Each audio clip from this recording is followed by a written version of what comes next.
Okay. We are good to go. So, Elaine, if you want to get it kicked off. All right, everybody. Thank you for joining us all today. It's our final joint chamber meeting of 2020. It's gone by extremely fast. It's crazy to say that. But we held on to the best for last. I'm so excited to finally meet Marla. I have heard so many wonderful things about her. So I'm really excited to hear what she has to say today. We are asking you if you could please mute yourselves before we get started. That would be wonderful. And then also, if you have any questions for Marla during the presentation, feel free to enter it into the chat. And she did say that she'll be asking questions during the presentation as well. So if she's asking you guys questions, feel free to type away and give her some cool answers. So let's get started. Marla Williams is a life and business coach and a newly published author of The Being Zone and its companion, The Being Journal. Marla has transformed her own life and the lives of over 1,200 clients utilizing the Being Zone system, which she has now documented in her book and supportive training program that you can access on her website. If you are ready to transform your life into one full of happiness and attention, I know I do, you're in the right place. We're excited to have Marla join us today and share a few of her steps on how to move into the Being Zone. So Marla, take it away. Yay, thank you very much. Appreciate it. Okay, let me share my screen. Oh, hold on. There we go. Okay, everybody can see that? Are we good? Yes. Muted. Okay, good. Okay. Okay, welcome everybody. I'm going to be talking about ending up with 5 simple steps that you can take to create calm and happiness in your life and a little bit more focus during this time of COVID and quarantine and the chaos that we've all dealt with. But I'm going to follow and practice my own medicine, and we're going to start with calming. And so I want you all to just take a moment and relax. And we're going to do some breathing, because what people don't realize is we tend to shallow breathe.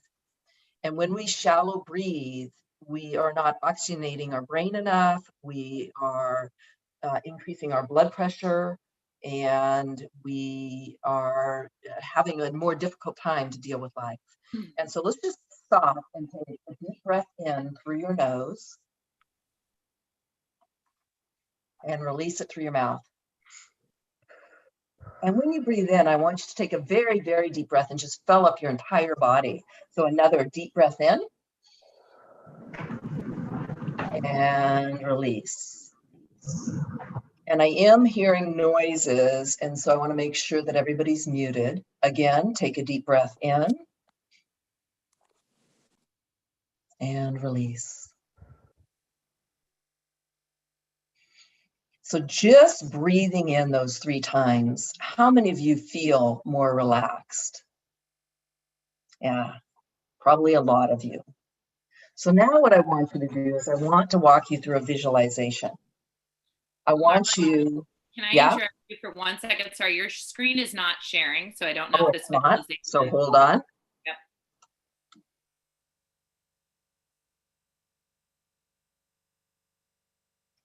Let me go back to the Zoom meeting and share screen.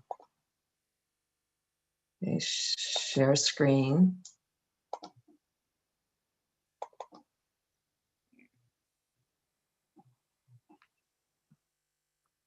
Hold on, where's my slide? Can you see it now? Yep, you just have to go to the present. Yep, that's where I'm going. Okay.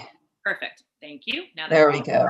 Okay, so let me start that sound again. So I want everybody to look at the visual that you can see in front of you.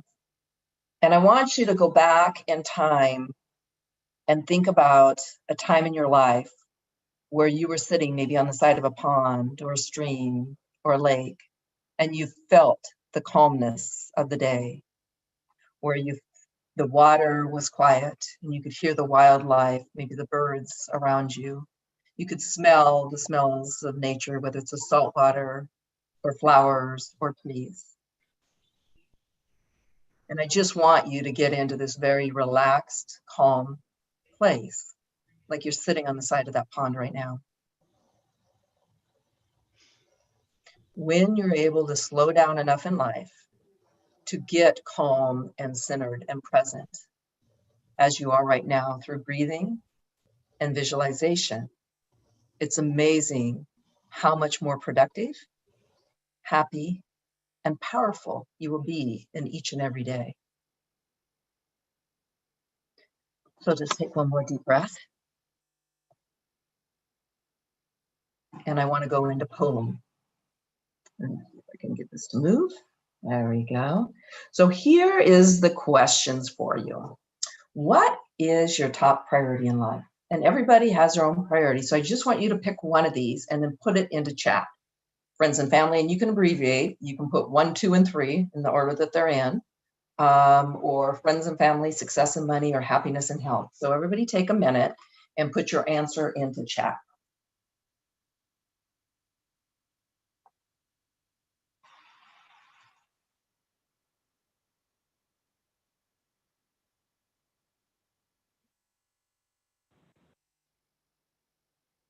Okay, how are we doing there, Jessica? You seen them come in?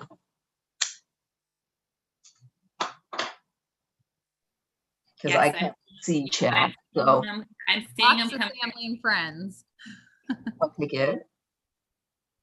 We've got friends and family first, happiness and health second, happiness and health, family and friends, happiness and health, family and friends. So I gotta. The sense of purpose. Yeah, I gotta tell you that makes me happy to see so many professionals choosing happiness and health or friends and family over success and money, because our culture and our society drives us towards success.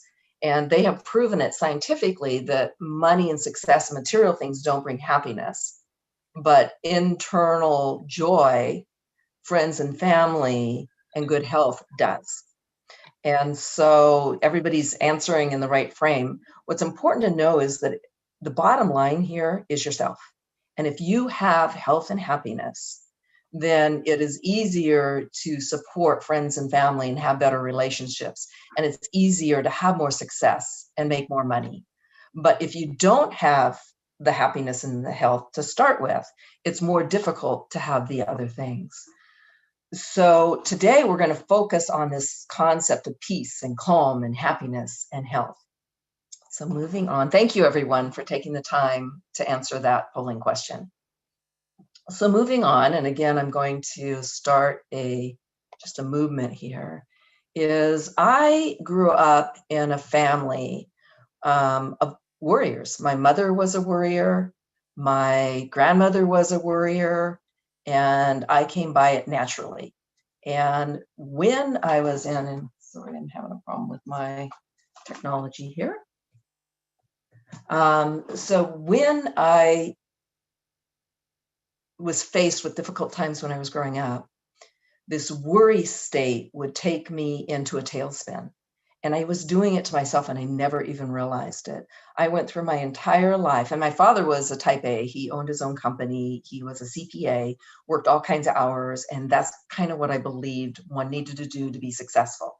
And so I was focused on that success and money, right? And being very successful in life. And what it was doing is causing me pain and health issues and stress-related diseases, to the point that my doctor finally turned to me after years of doing this to myself. So I'd get sick, I'd heal myself, then I'd go back to work with just as much gusto. And after years of doing this, my doctor said to me, Marla, if you don't stop, you will die. Well, folks, when a doctor tells you that you're killing yourself, you have to stop and listen. And that was my wake-up call. And that's when I began to transform and change my life. And I have successfully done that. And now I've helped many other people who live in the stress zone in changing their lives. And that's what we're going to talk about today. So the next screen, let me find my page down. Try that again. Okay. So Irma Bombeck, I don't know, a lot of you probably remember her in our early years, but it's really, really easy with all the media and everything going on in the world today to go into a state of worry and anxiety and stress, but you don't have to. And that's the key, is that you have control over how you respond to the world. You know, Irma says it doesn't get you anywhere, and she's absolutely right. But most of the time, like I didn't know that you're doing this to yourself.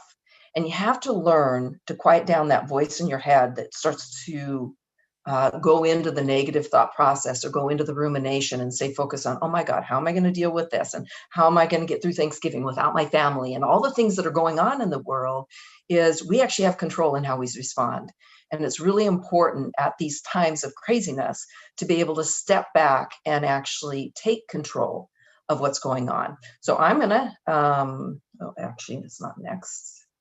Yeah, so the next thing is another polling question. So I want to know how many of you, and you can say that you do one of these, two of these, or three of these. So put a 1, 2, or 3 on the chat screen. Do you ever get worried, anxious? Do you get stressed? Do you lose sleep? If you're one of them, write 1. If you're 2 of them, write 2. And this is ever, folks. I'm not saying once in a while. I'm saying if you ever do this, which is once in a while, excuse me, you should be marking 1, 2, or 3. So I'll let Jessica let me know what it's saying. We got lots of 3s popping up pretty quickly. Yeah. Yeah. And you know what? That's normal. And we all think that's normal. That was my life. I used to get worried. I used to get anxious. I used to get stressed, and I used to lose sleep. And folks, I rarely do any of those anymore. And it's very possible for every single one of you to move out of that worry, anxious, stressed, losing sleep mode and move into what I call the being zone, or a flow state, or a calm state. And so it's extremely normal for us to all be in this place. And don't feel bad if you said all 3, because believe me, I existed there for most of my life. And it wasn't until I was older and wiser that I started to get it and realized how much control I had over that. So I'm going to give you some tools today to help you move out of that worry, that anxious, that stress, and that non-sleep state. So moving on. So why we do what we do. Believe it or not, we are actually hardwired for worry. And what I mean by that is when you're growing up, so when you're born, through about age 7 or 8, your brain is in a theta state. And a theta state is like a hypnosis state. So everything that you hear, see, experience, or feel becomes ingrained within you. And so if your mother was a worrier, or your grandmother was a worrier, or your grandfather, or whatever, anybody was stressed, you picked up those nuances and it became part of your belief system.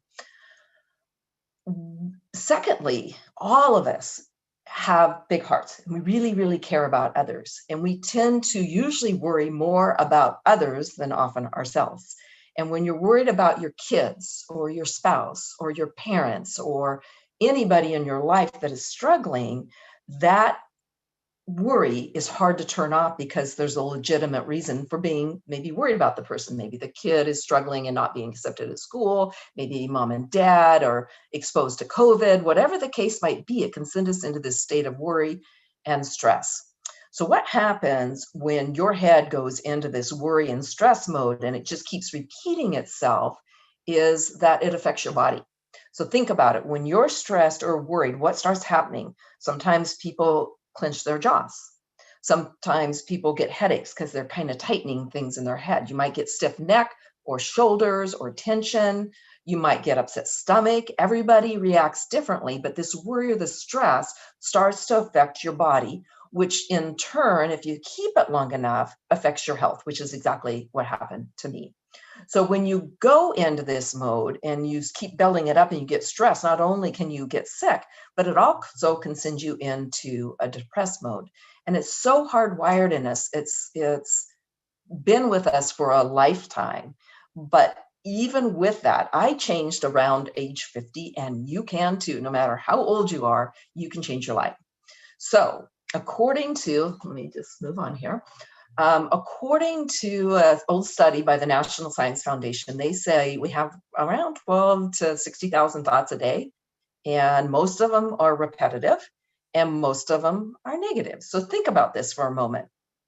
if you just start your day, you jump out of bed and you're going, okay, I got to do this, I got to do that, I have to have this done by here. And you just start kind of thinking through your day.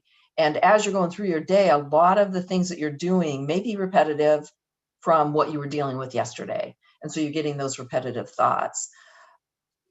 I have found in my coaching and working with clients that when people get stuck in their thoughts and they keep thinking the same thoughts over and over again, they can put themselves into a slump.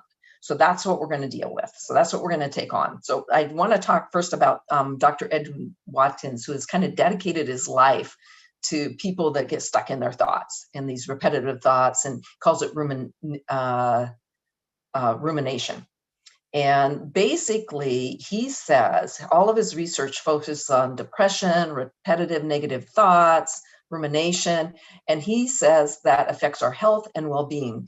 And it comes back to a book that I love by Mike Dooley called, let's see, Your Thoughts Become Things, Choose them wisely, your thoughts become things. And so basically, the thing for you to realize is your thoughts result in how you feel. And so you want to change your thoughts. And so this is where I want to talk a little bit more about this conscious mind versus your unconscious or subconscious mind. So your conscious mind, everybody's really aware of, is your left and right brain, right? Everybody realizes that you've got some logic and you've got some creativity and it comes from your brain. Well, according to science, we're only using about 5 to 10% of that conscious brain. 90 to 95% of how we react to the world is based on our subconscious. And so when you're reacting to the world because of your subconscious, then you are setting yourself up based on these ingrained beliefs that were kind of established in you when you were a very young child. And so when you were in that theta state, one of the oldest concepts in psychology is we have a subconscious mind, and despite our best intentions, it controls our life. And so what I've learned to do is not to let that subconscious mind control my life. And that's what I want to teach you, because that's how you sabotage yourself. When you allow that subconscious that's deep within you, ingrained in your cellular memory, to control your life. So are there any questions yet, Jessica, that I need to answer? I'm kind of moving quickly and I should probably slow down a little bit. That's okay. Okay. So if anyone has questions, yeah, feel free to pop them up in the chat and we can address them as they come up. Good. Yeah. So just let me know if people aren't getting something or not understanding thing. But the main thing here is we want to turn off that voice in our heads, that voice in our heads that goes into the repetitive thinking, that goes into the rumination, that goes into the negative thoughts. And it's all very possible. I live my life living there, and I know you can turn it off because I have. So what's important for us is we want to feel coherent in our lives. We want to feel balanced and happy and healthy. We hate feeling helpless. We hate feeling stressed. We hate feeling anxious, right? Or out of control. And what we want to do is learn how to build more coherence, the being zone, which is what I talk about, because that helps us feel more calm and relaxed. Kind of like that first screen where I had you breathe and look at that calm pond. It put you into a state of coherence. When you can start your day in that state of coherence, you're more likely to be able to maintain that coherence throughout the day. And when you learn to operate in the being zone, which we're going to go into now, you're going to be more in alignment with what feels right to you, and you'll be more incoherent. So the first tool, and people laugh at me when I first introduce them, my clients laugh at me, they go, what? But really, you can throw your thoughts away. And so I just want everybody for a moment to think about their greatest anxiety or their greatest worry or their greatest stress right now. Whatever that is, you're going to feel it in your body. And so I want you to think about that stress, that anxiety, and I want you to recognize whether it's in your head and your head is starting to get jumbled, if it's in your heart and you're feeling pain in your heart, or if it's in your gut and you're feeling your gut clenching, whatever it might be. Think about your greatest anxiety or worry, and I want you to take your hand and I want you to reach it towards the area of your body where you feel that anxiety, that stress, or that worry, and just pull it out like it's a physical thing. So just pull it out, and then I want you to hold that feeling of worry or anxiety or pain or stress or whatever it is in your hand like it's a physical thing. And then I want you in your mind's eye, and you can, if you're muted, you can do this out loud. If you're not muted, then quietly do this, but talk to it. Talk to this worry, this anxiety, this stress that you're holding in your hand now, and say, you know what? Thanks for being there. I know you're trying to help, but I don't need you. And then wad it up and throw it away. It's called the throw it away tool. Folks, this is so dang effective. My clients laugh at me when I first teach them this, and then they start using it and they call me up and they go, oh my gosh, I threw away all these thoughts and I'm doing so much better. Because otherwise your thoughts stay there. You have to catch them. You have to recognize them, and then you have to get rid of them for you to be able to live without your subconscious controlling you. So step number one, really major tool to remember, is throw away your thoughts. So just pull them up, talk to them, thank them, let them know you don't need them, and just throw them away. Okay. From there, you want to focus on what you do want. So think about this. If you were going to drive to Pennsylvania today, you'd probably need a map, right? You need to know where you're going to get there. And a lot of us go through life and we might have goals and we might have things we're working towards, but do we think about them every single day? And do we set intentions and talk about them every day? Because what we want, if we don't want that worry and that anxiety, what do we want, right? So you want to focus on what you do want. So this next tool is a tool of writing down where you're at right now as far as your subconscious thinking. So that worry you had or that pain. So basically what I'm hearing a lot now is I am terrified of the COVID, that I will be exposed to it, or my family will be exposed to it, or that it will affect my family in some way. And if that's your thought and you keep thinking that, that worry is just going to keep building up inside of you. So instead you want to focus on what you do want. So you're going to turn that negative, that fear, that worry, and that anxiety into what you do want. So saying how you want to feel. I feel confident and grateful that I'm adhering to all the rules of COVID and I'm going to stay safe. Or I'm confident that my family is in a safe place and they will not be exposed. When you're saying what you do want, you're most likely to get those results. So take your frame of thinking every time you start to think, oh my gosh, I can't go out, I can't do this. Focus on what you do want. You know what? I can stay home and I can get this project done, or I can get this done, or I can call a friend, or I can do a conference with somebody, FaceTime, or a Zoom conference. There's so many things you can do in our life circumstances today. You don't have to stay in the negative down state. You can focus on what you do want and build more of that into your every single day. And it's a choice. And it has to be a conscious choice. You have to move from that voice in your head into catching it, throwing it away, and focusing on what you do want. So that's the second tool. So you have two tools right now. You've got your throw it away tool, and you've got your changing your words to what you do want and focusing on what you do want. So when you are, hold on, I'm going to start this one. If it'll start. There we go. So the subconscious that I'm talking about, this voice in your head, actually cannot exist in the present moment. So when you breathe in calm, looking at a calm body of water, or looking at trees, or sitting in a nature setting, you actually, when you get very, very calm and very, very present, that worry and that rumination and all of that stuff goes away when you're focused on what's in front of you, because the subconscious does not exist in the present moment. And that's why the concept of mindfulness works. When you are very, very present and very, very mindful of your surroundings and things going on around you, then you have the opportunity to respond in a more measured way. Like, for instance, I spoke about throwing away the thoughts and saying what you do want. When you're very, very present and the worry shows up, you catch it. And then you can say, oh, well, do I need to worry about that? Does it really matter? How can I respond? And you start to get more responsive in a measured way versus reactive, which is what we do when the voice in our head controls us. So it's important for you to be able to ask, why am I having this thought? What does it mean? What should I learn from it? Because you're going to learn from the subconscious messages and the voice that shows up. You don't want to just ignore it. You want to learn from it, but then you want to let it go and focus on what you do.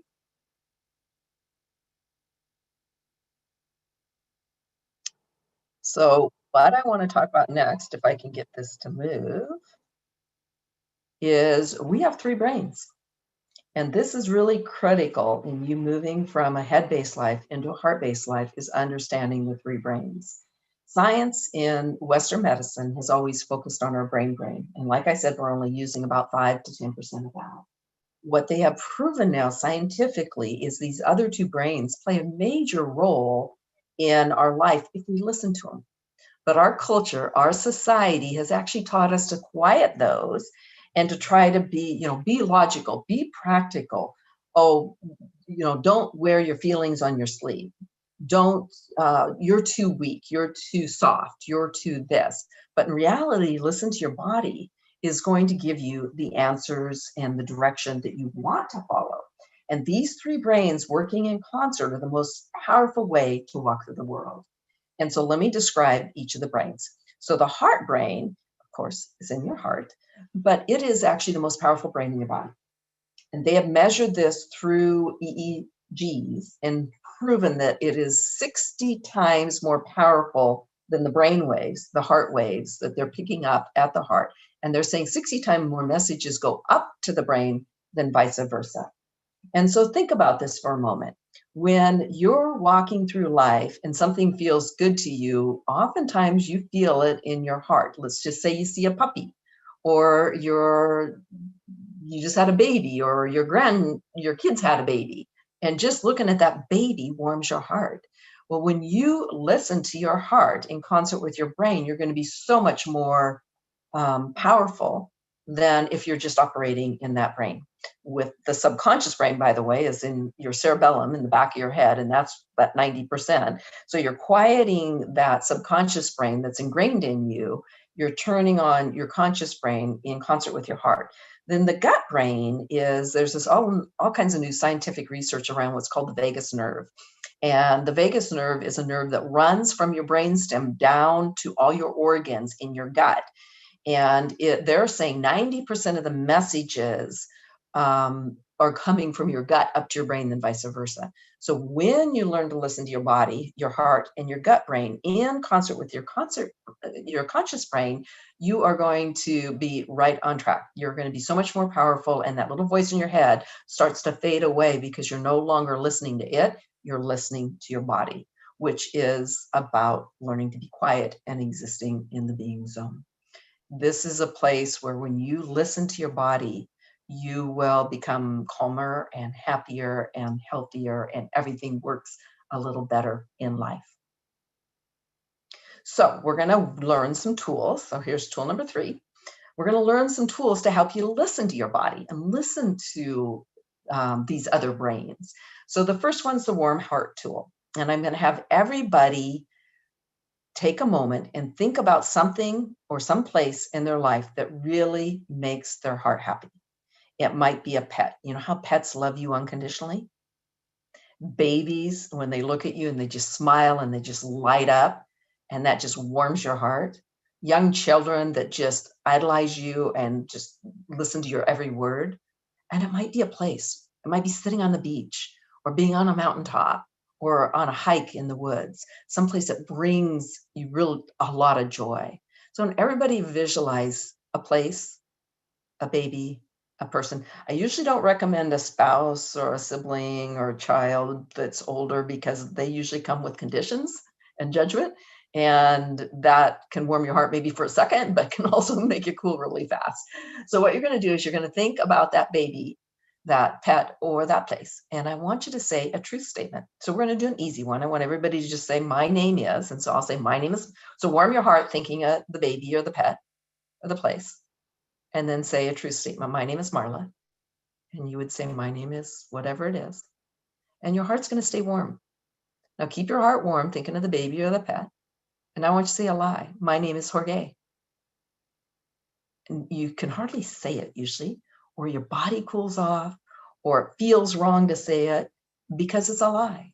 And your heart will tell you if something's truth or a lie. This is where your intuition lies, folks. And when you begin to listen to your heart and pay attention to how it feels when you say something, you know when you're telling the truth and you know when you're not, or you know when someone else is telling the truth or when they're not. You feel it in your heart. So this is a really powerful tool. Now, let me clarify here. Some people have a difficult time feeling because they've been told to shut off their feelings at a very young age.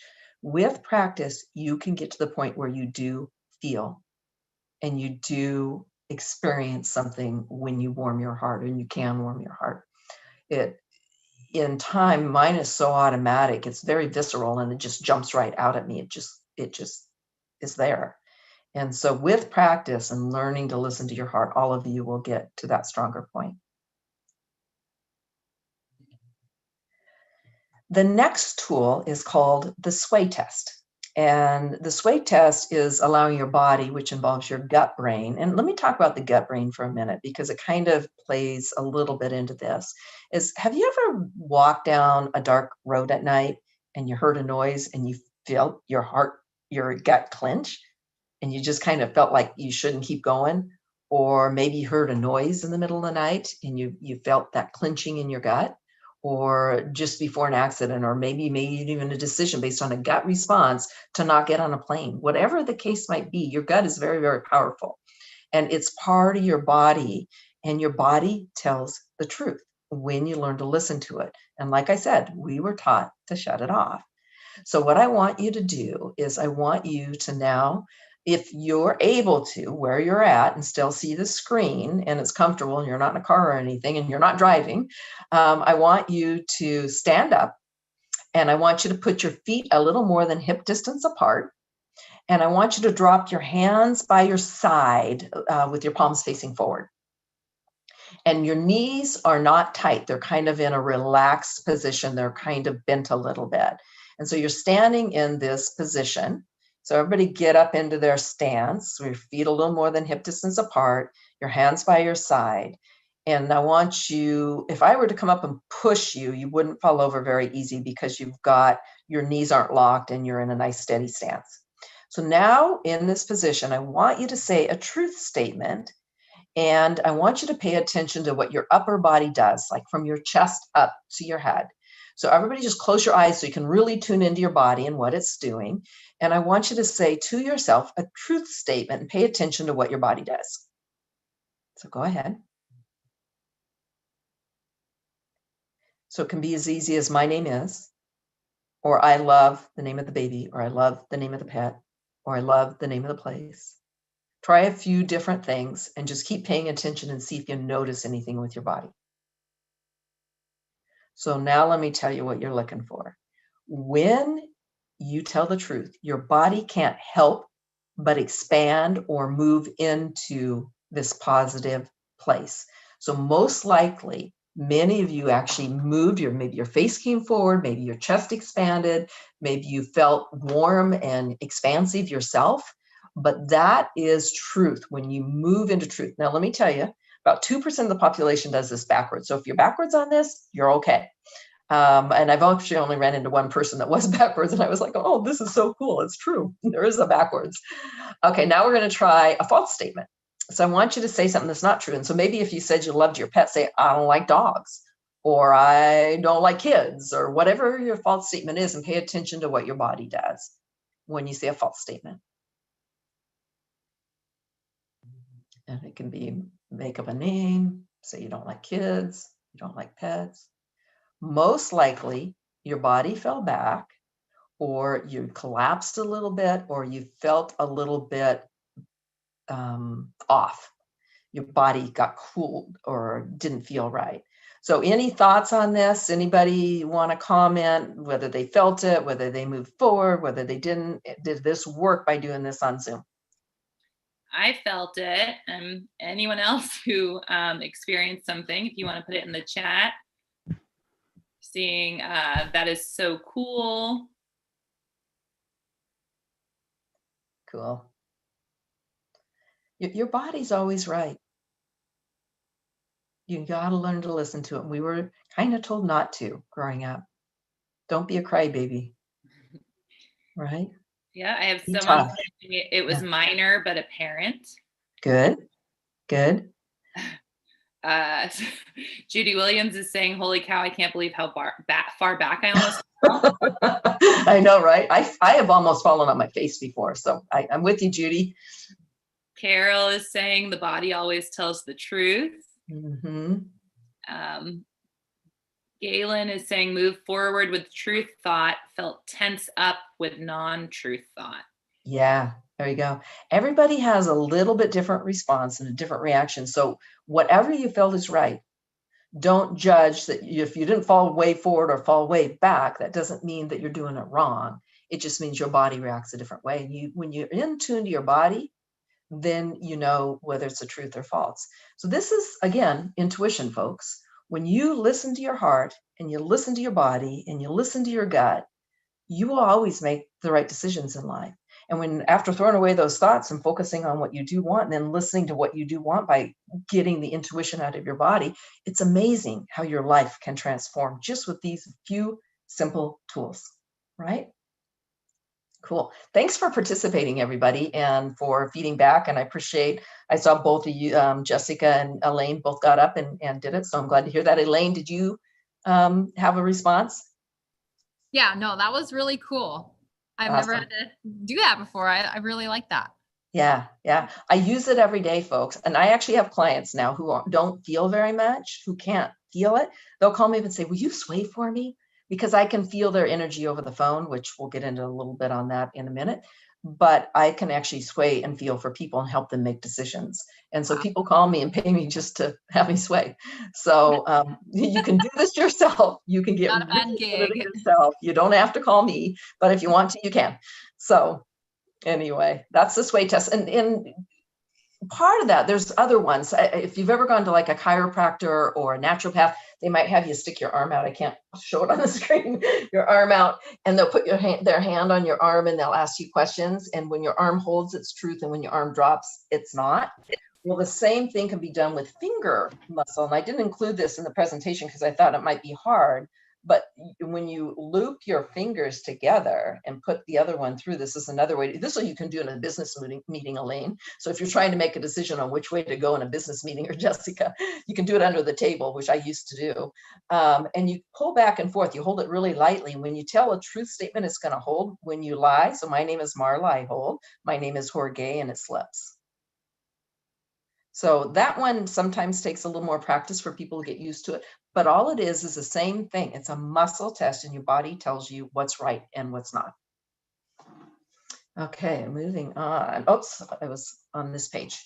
Okay, so so the key here is learning to listen to your body and living from a heart-based place versus a head. Remember how I said you want to turn off that voice and throw away those thoughts. So you want to get out of your head, which is your cerebellum. You want to stay in your conscious brain, and you want to begin to operate in concert with your gut brain, your heart brain, and your conscious brain. When you learn to slow down enough and breathe and get into that mellow place, that present moment is the place where you are always going to know best. When you're rushed and stressed and pushing, you're going right back into that head. And so you want to learn to operate in this calm place. And a good way to do that is to start every day in that calm place. When you do that, you begin to not listen to old belief systems that really don't do you any good, or you start to eliminate the negative thoughts, and you will always make the right decisions. So moving on, Kurt Vonnegut said, you are a human being, not a human doing. And my whole book is kind of based on this concept, folks.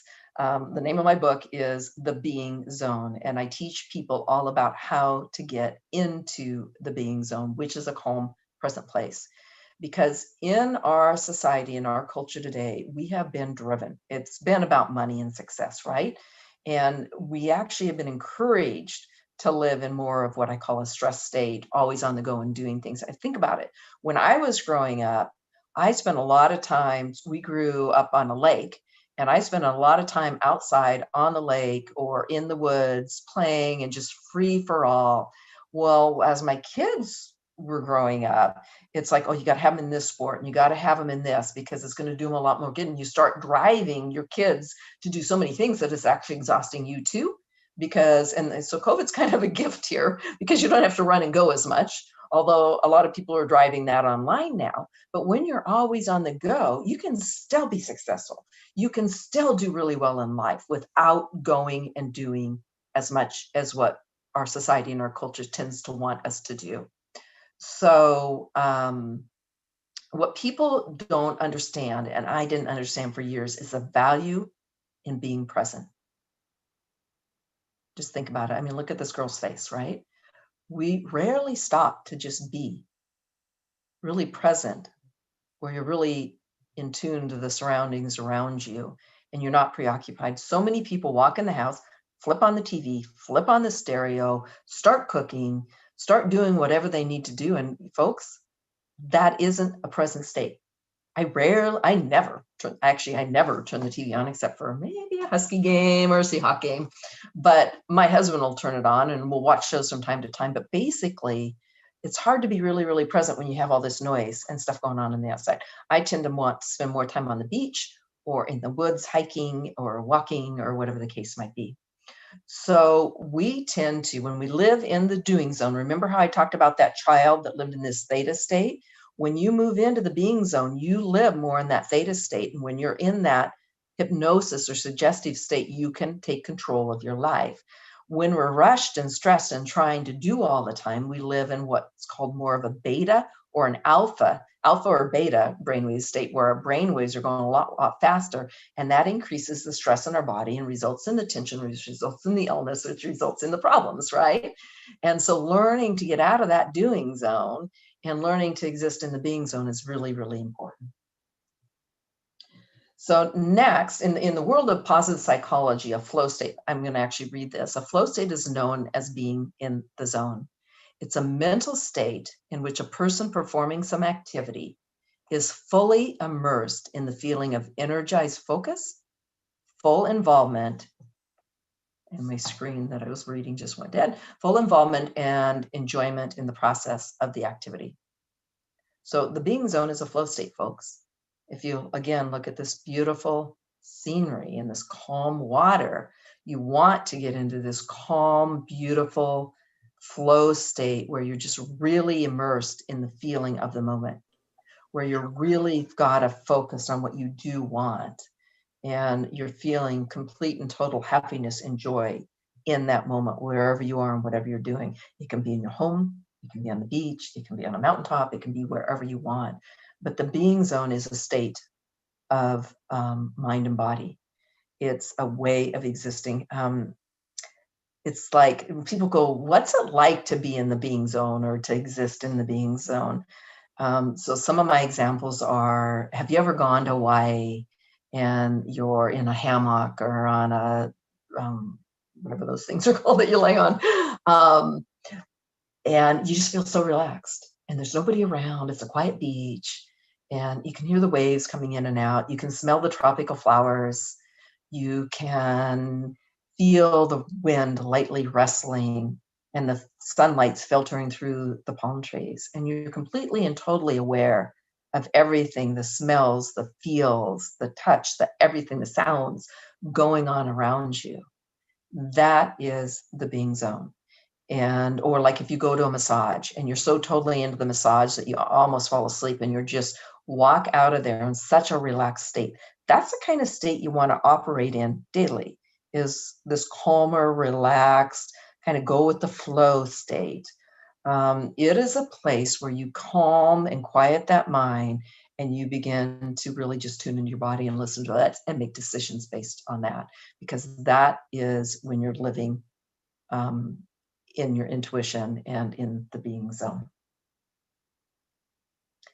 So you can choose to enter this calm energy state every day. You can do it by starting your day with breathing, mindfulness exercises, and there's all kinds of free ones on the internet, folks. And I have a bunch on my website. If you get on my website, there's free ones. And I do not spam people with a lot of emails. If you get on there, I'm basically letting people know when there's events that I'm speaking at, which I'm doing a lot online now. And so you can go listen into some of the summits that I'm in. But I don't like to get emails, so I don't like to send emails. So, but I have relaxations and meditations and grounding exercise on there. If you buy my book, it actually gives you a code to give access. I think there's 32 different things on the back end of my website if you buy the book and have the code. And folks, if you sign up for that thing from my book, it's not going to spam you. It's going to give you all kinds of resources and tools that you can access. So these are the types of things you want to do daily. So let me keep moving. So I already talked about this. I kind of jumped ahead of myself, I guess. I put that hammock on the beach because, just think about that. Just think if you were in that hammock right now, how it would feel with that sun warming you, the white sand, the calmness of the water, the smell of the wildflower, the beautiful wild flowers, tropical flowers, the birds singing. It's just amazing. It's like you're effortlessly absorbed in your life, in your surroundings, and what you're doing at that moment in time. So I have 5 steps that are going to help you get here every single day. And folks, you can do this in 5 minutes. And so the key is to make a commitment. I spend probably an hour every morning getting into this mindful, amazing state because that is what I want. My body thirsts for it. I love it. And it keeps me in that being zone. But I have a lot of clients who have very, very busy lives, and they have kids and they have work and they have all kinds of responsibilities. They can do it in 5 minutes. And they tell me the difference between doing this every day and not doing this every day is the difference between a good day and a bad day. When they take the 5 minutes, they have a good day. When they don't, they have a tough day. So it's your choice whether you want to take 5 minutes of your day and spend trying to do these steps. And you can make the steps what you want. The concept is, so as you can see, it ties to the word being. And the B step is moving into your being zone. And I would move to a screen in a minute, kind of tell you what all the options are to get into that B step and into that being zone. The second step is about your energy. You got to change your energy. If you have been stressed and overwhelmed and running 1,000 miles an hour, you're going to have more tense energy. If you've been around negative things or hearing a lot of chaotic things and really are scared and running in fear, you're going to have more of a heavy energy. And so you got to change your energy so that you can have a good day. The I step of being is intentions. You got to know where you're going, remember? In my book, I talk a lot about getting to your true north, your purpose, because when you're doing things that are fulfilling, there's all kinds of studies on this, you're going to be happier and healthier. And then the last thing is always believing there's something greater than you. And you don't have to be religious.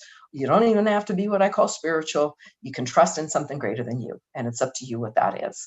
So let me keep on moving down. So breathing step is the B step is the easiest one's breathing. If you want the 5-minute routine, is just do the 3 deep breaths like I did earlier, where you take a deep breath in, you hold it, then you release it through your mouth. And so you're breathing in love or calm, and you're releasing everything that does not serve you. And you do it 3 times.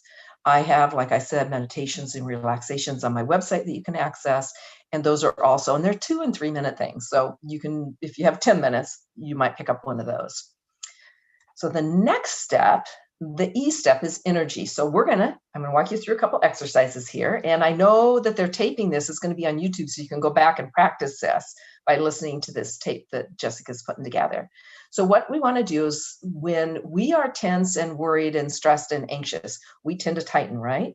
And so you kind of get stuck energy in your body because we are energetic beings, and Western medicine is finally getting on board with that concept. Eastern medicine has been there for years.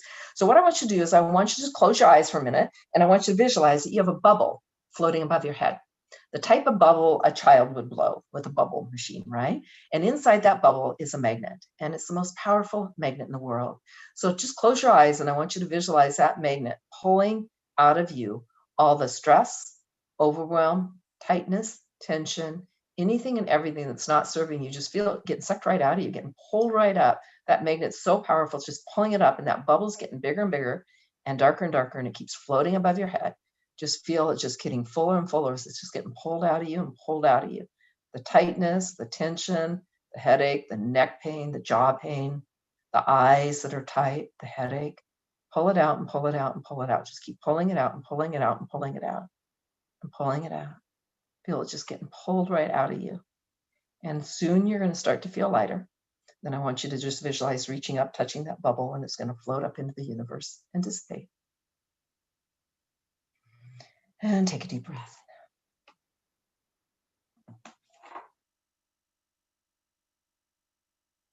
My gut is everybody feels a little bit lighter now, more like they're relaxed, calm, and in the being zone. We carry a lot of stress and tension in our shoulders and neck. And this is a fast, easy exercise that you can just get rid of it in a moment's notice. Sometimes your subconscious is active when you sleep. And when I wake up in the morning, I might have tension in my shoulders because of my dreams, that I immediately do the bubble and the magnet before I even start doing my breathing or anything else.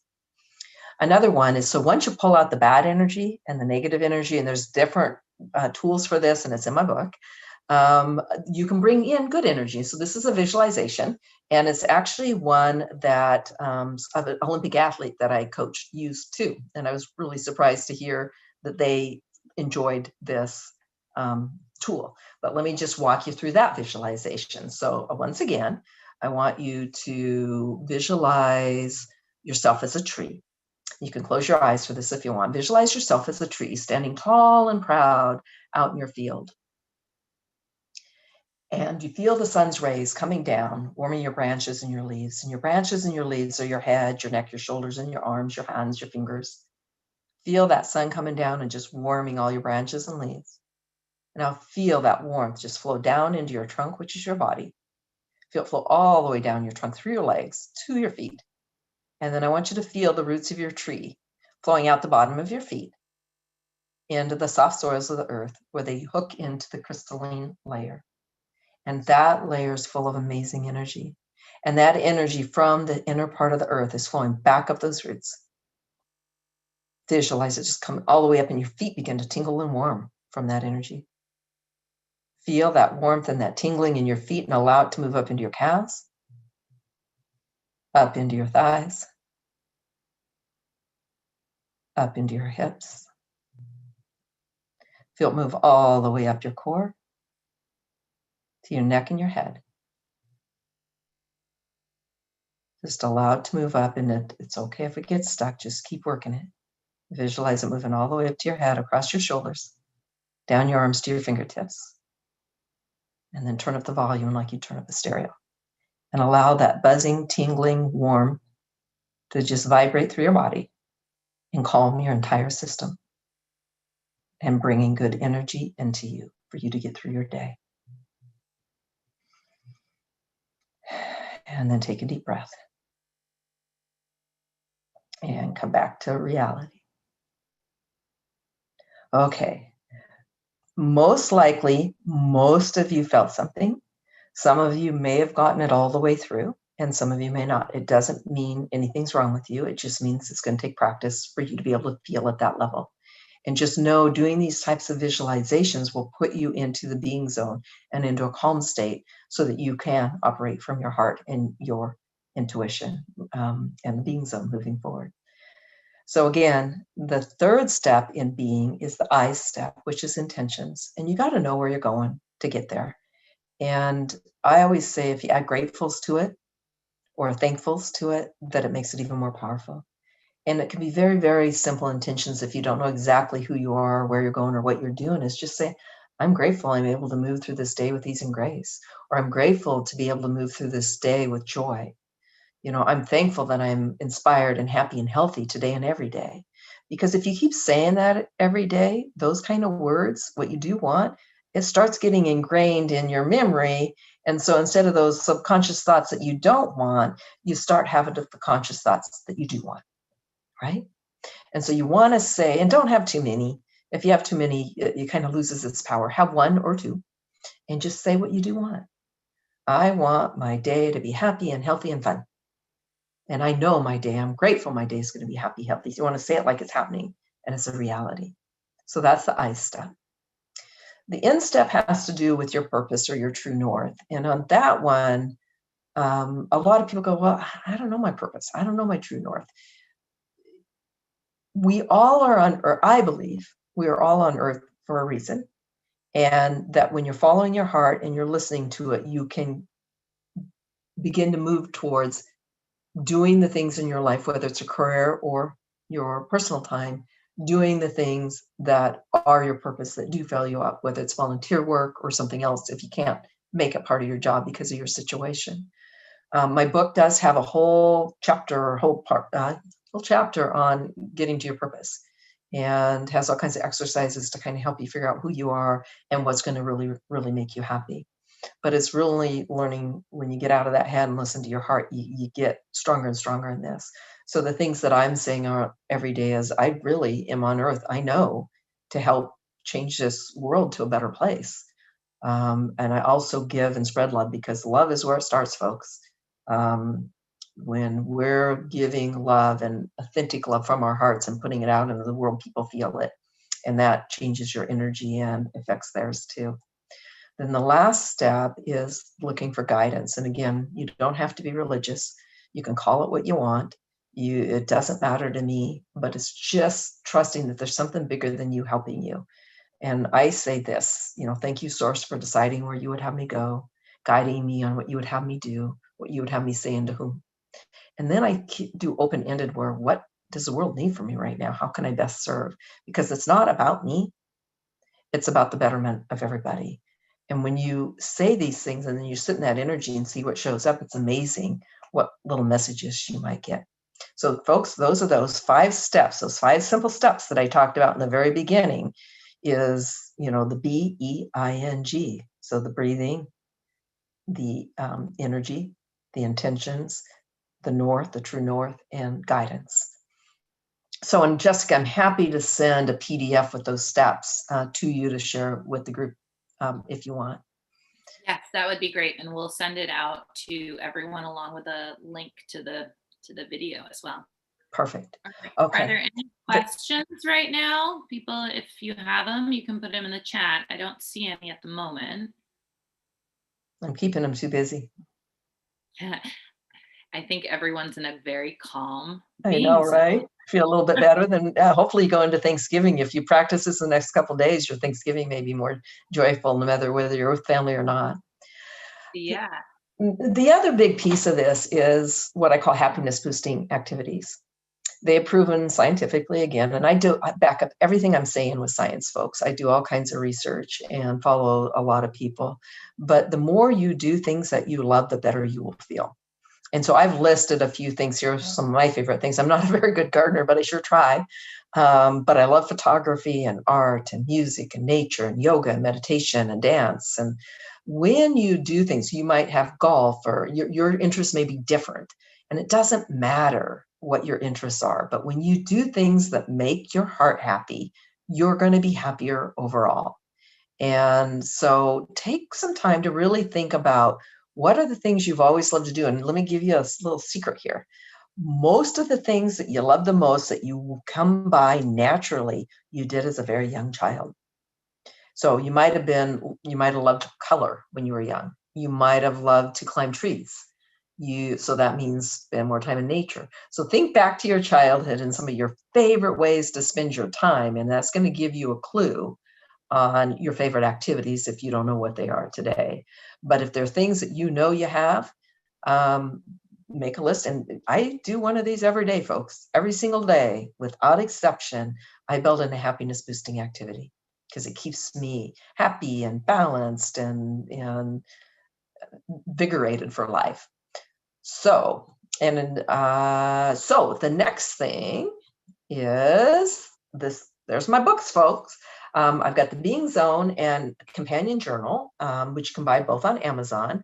But we're going to do a drawing, and I believe that Jessica has captured all the names of the people present today, and she's been cutting them up, or someone's been helping her and getting them cut up, so we can do a drawing for someone from this group is going to get a signed copy of both the book and the journal.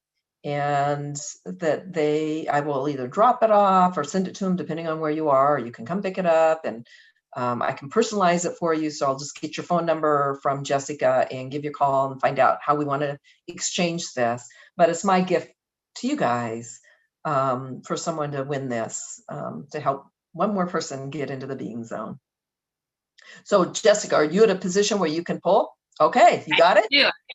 I actually had my daughter pull it from the basket, so third party. And the winner is Kaya Summerfield. And Elaine told me that Kaya just joined the chamber yesterday. So Oh my gosh, way to go, Kaya. Good energy. I have Kaya's email address, so I'll just send that Perfect. to you and you guys can touch base. So Kaya, expect to hear from me, and check your junk mail if you don't hear something here shortly after this call, and so that, or by tomorrow, because sometimes it goes there, right? Anyway, so beyond the book, I have a training program, and it's basically the book on steroids. And the book is kind of broken into 3 sections of discovery, transformation, and connection. And discovery is where you really learn about why you are the way you are and what you can do about it.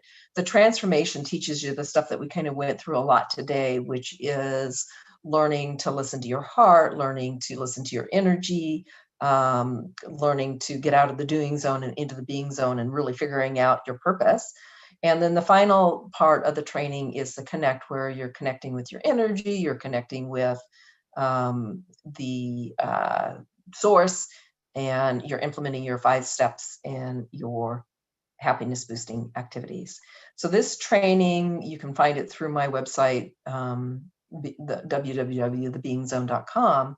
But it basically, if you're a person who's read the book or reading the book and it struggles, because it's a hard book, it's a guidebook, and there's a lot of journaling, a lot of exercise, this kind of makes it more alive and vibrant, and individuals can take it. I'm actually creating it so that counselors and therapists and coaches, I've coached a lot of these people and helped their practices tremendously, so that they can utilize it in their business, helping their clients get to a point where they live in the being zone and have a happier life. So I think that's what I had today. Oh, yeah, that's it. I have question and answers now, and I'm happy to talk about anything or answer any questions. Perfect. So I can actually turn off this part now and just go back to stop share. Okay, there we go. Great. So thank you so much. I feel incredibly relaxed already. I think this is so timely. So we have a lot of comments coming in saying thank you, great tools for ending the 2020 and the holiday season. Great talk, and your voice is very calming. So I think people feel great, but we've got time for questions if anyone has them. You mentioned your morning routine and spending about an hour kind of getting into this state. Can you talk a little bit about what you find helpful? Yeah, so I'm going to be unique because I've been doing this so long now, but I actually, believe it or not, even in this cold weather, I go out on my deck. It's a covered deck. Mm-hmm. And I bundle up in a winter coat and I have blankets, and I'm out of my deck under the stars because I feel more calm and relaxed outside. And so not everybody's going to want to go outside, especially in 40, 30, 40, 50 degree weather. If it's blowing and raining, I don't go out because it's going to hit me. But every chance that I get, I'm out there, or I go sit on the beach when the clouds thing. So I start there, and I actually start every single morning with, I kind of go through the same thing where I go through my 5 steps, but in much more detail. So my breathing and pulling out the energy and all of that, and my meditation and relaxation, I know these by heart, so I just go through them.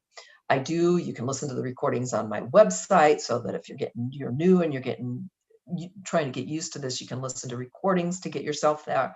But the key is just learning to calm your psyche, calm your system, right? And I spend a lot of time kind of on the intentions and where I'm going, because writing the book, creating this training, all kind of came to me out on my morning sessions. And I actually go into what I call a trance state. Because I've slowed down my brain waves so much that I'm really just feel almost numb and buzzing, and that I actually am in tune to everything that kind of comes to me at that point in time. And I actually asked for guidance. I was lucky enough, I don't know if any of you know who Bruce Lipton is, but he wrote The Biology of Belief, and he's one of the people I follow, and I was fortunate enough to meet him, get introduced to him, and invited to join him for a week in Canada at a Sundance ceremony, which is a Native American ceremony. And so when I'm doing my morning work, I call in the grandfathers and the spirit guides, because I've learned this from the Native American tribe, the Cree tribe that I've done work with. And it's amazing, folks, when you really slow down and connect with nature, how you can calm your system and really start to get awareness of what's important in life. See a lot of nodding heads. Everyone's just nod. Nice. Good. I don't see any questions coming in. Did you want to talk about community a little bit? Yeah, I do. So this is kind of cool. I actually listened to, and I'm not going to be really knowledgeable on this because I actually just listened to a podcast this morning that Bruce Lipton, I follow Bruce Lipton. I get his emails, his whatever, but he's on a new podcast called upliftconnection.com. And on that, he talked about community, and he takes it back to cells. When the world first started, because he's a scientist, and so he always connects things scientifically. And so he talks about how a cell was a single thing, and then it grew and it kind of combined with other cells, and they got this new protective layer, and it became a bigger community, right? So instead of a single, it became a community. Then it became an amoeba, and then that expanded, and then it became human. And so he kind of walks through the science of all that. But his whole point here is the community is always stronger as a group than as a single. I mean, we never would have gotten to the moon if one person said, I'm going to the moon, and tried to do it on their own, right? We never would have invented computers if we said, okay, we're going to put a community together and people are going to be able to talk to each other around the world, right? And so we, as a chamber and as a community in Stanwood and in Camino Island, we can group together as a community, and a community together is so much stronger than a single, right? And so just the little things that you do, and Jessica told me about a few things that they're doing, just these little things, one step by one group, can be so much more powerful for the greater whole. Do you want to talk about that at all, Jessica? Yeah, I mean, I think our community, there's so many things going on right now in terms of, donations to the food bank, fundraising for the Christmas house. Our community is stepping up in terms of supporting all of the organizations that exist and the community as a whole. I wanted to make sure everyone knew we just started a GoFundMe for our restaurants in Stanwood and Camino. Based on these most recent restrictions, the restaurants are hit pretty hard. And so we want to make sure that they know that their community is behind them. And so we started it with $1,000 from the chamber. But in 2 days, the community donated an additional $400 to that. So just in 2 days, we're at $1,400. And what we're going to do, that runs through December 10th. To be able to donate. So if you can share it as much as you can, we're then just going to purchase gift cards to restaurants in Stanwood and Camino, and then give the gift cards away to the people who donated. So for every $10 you donate, your name goes into the pot to be drawn for those cards. So it's, it's little things, but it feels really good to be able to support our community in that way. And I know there's a lot of other things going on right now and Giving Tuesday's coming up. Last month, we had Bev talk about Giving Tuesday, and I think it's December 2nd. So that's another way that we can all help each other out. Judy has a suggestion. I'm sure the food bank would love, I would check with the food bank, but I'm sure that they have a use for some sort of gift cards as well. So going back to the concept of community, so all of this is amazing, and just the little steps and all of us kind of working together as a community to make a real difference in the community is powerful. Remember the single people and the people next to you that may be quiet and not, and I know the community center does a lot for that, especially some of the elderly that are on their own and can't get out like they used to and need to have things brought to them. There's another concept around community I want to talk about, because we are only as powerful as each other. So it goes back, you can tie how humans are in the world and what's been going on in our world with a lot of strife and negative and that type of thing. We're no different than trees.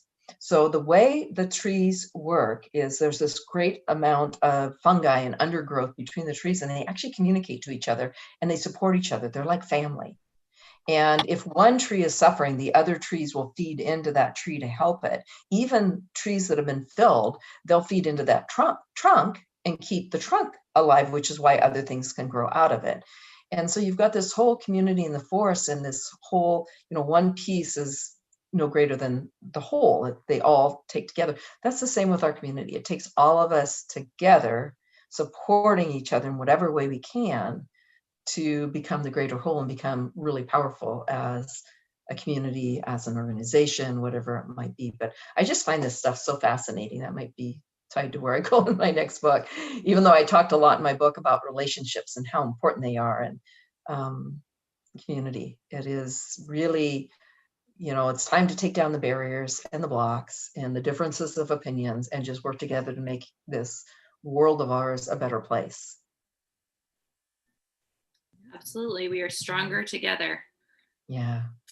All right. Are there any other questions for Marla? Comments? Anybody? Well, thank you again so much. This was incredibly helpful. I'm excited I actually feel like I need to go back and watch it again. There you go. And again, I did put a link in the comments to the Amazon for your book, as well as to your website. So I want to encourage everybody to go and purchase Marla's wonderful book and get some more insight. Any other questions or comments? Yay. We will I've got just ordered my book popping up. Thank you. I got to tell you, I'm not making a ton of money on the books, but it's really the message in the book that I want to get out. That's what's important to me. So thank you for buying the book and supporting this effort. Yeah, that's great. All right. Thank you, everybody. Elaine, do you have anything else you need to say? I just wanted to talk about the toy and jacket drive that we're doing. That one's going to be going through the end of this month. We're accepting unwrapped gifts, toys for children, and then also some new jackets as well. Our drop-off locations is at the UPS store in Stanwood, and then the Remax on Camino. So like I said, we're going to be doing that through November 30th, and all those donations are going to be going to the Christmas house for the kiddos this holiday season. So real important. So please feel free to donate to that if you can. Okay. Well, everyone have a wonderful Thanksgiving. We miss seeing you in person, but love seeing